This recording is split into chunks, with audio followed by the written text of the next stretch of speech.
Ce dimanche 28 mai 2023, France 2 diffuse un documentaire passionnant la saga Rassam Berry, le cinéma dans les veines.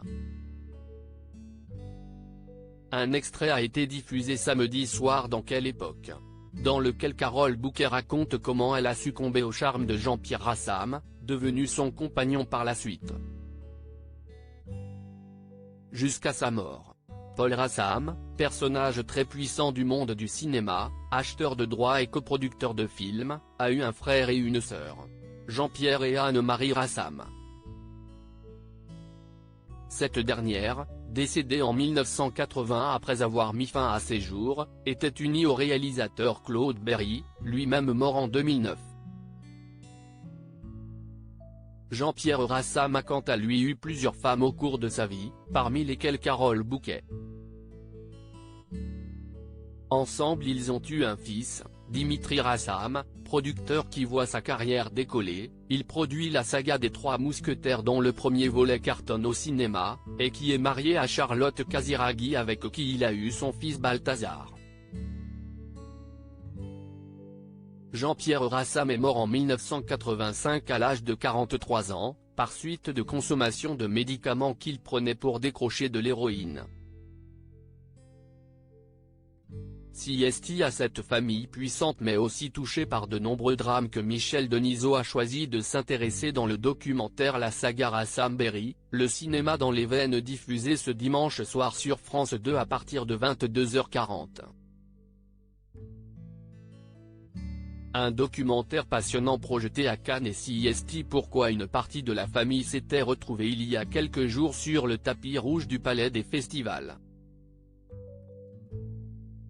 Samedi 27 mai, Michel Denisot était l'invité de Léa Salamé et Christophe de Chavannes dans Quelle époque, France 2, pour parler de son documentaire, accompagné de Thomas Langman, fils de Claude Berry et lui-même producteur.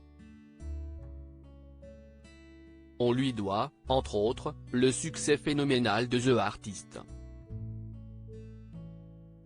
Lors de l'émission, il a été question de la rencontre de Carole Bouquet avec Jean-Pierre Rassam, une rencontre pour le moins surprenante.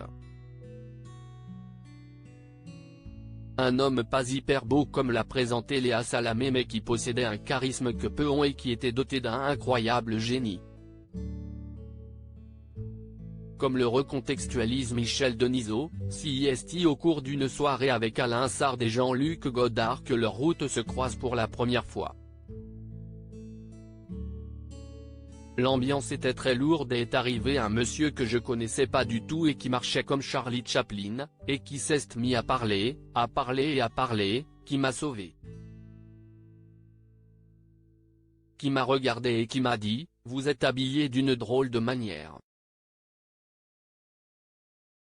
Je m'en foutais, il pouvait me dire n'importe quoi, de toute façon, tout allait, a dans un premier temps raconté Carole Bouquet, littéralement tombée sous le charme de celui dont elle allait devenir la compagne en 1978, jusqu'à sa mort brutale. Suite à cette rencontre coup de foudre, Jean-Pierre Rassam invite Carole Bouquet à dîner mais tout ne passe pas comme prévu. Le réalisateur ne vient pas. Pas de quoi échauder l'actrice, bien au contraire. Ça m'a enthousiasmé dès la première seconde, a-t-elle confié à Michel Denisot en riant. D'abord qu'il me sauve et qu'il se mette à parler, c'était immensément drôle et le fait qu'il ne vienne pas dîner, alors qu'il m'invite à dîner m'a tout de suite intrigué tout de suite. A-t-elle ensuite avoué. Une histoire d'amour au démarrage atypique mais passionnel qui a donné naissance à un enfant, Dimitri, le seul de Carole Bouquet avec Jean-Pierre Rassam. Elle est également la maman de Louis Giacobetti, né en 1987, de sa relation avec Francis Giacobetti.